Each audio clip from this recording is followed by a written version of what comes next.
Ngjarje rënd në Francë, shifti nga Korça gjenden të Pajet në Banes. Një ngjarje tronditse ka ndodhur të enjte në qytetin Brest të Francës, ku një çift shqiptar u gjeti pa jetë në apartamentin e tyre, raportojnë mediat franceze. Alarmi është dhënë rreth orës 16:30 pasi një banor i lagjes Europë telefonoi policin duke deklaruar se kishte dëgjuar 2 të shtënë arme në adresën 101 Rue General Paulet. Forcat e rendit mbërritën menjëherë në vend ngjarje ku gjetën trupat e Andon Janaqi, 36 vjeç dhe Anjeza Zeneli, 30 vjeç.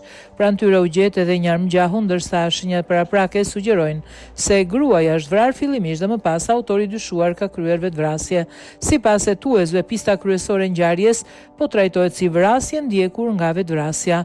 Çifti ishin prindër të 2 fëmijëve. Në momentin e ngjarjes, njëri fëmijë nuk kishte ende në shtëpi, ndërsa fëmia më i vogël ndodhej në shkollë.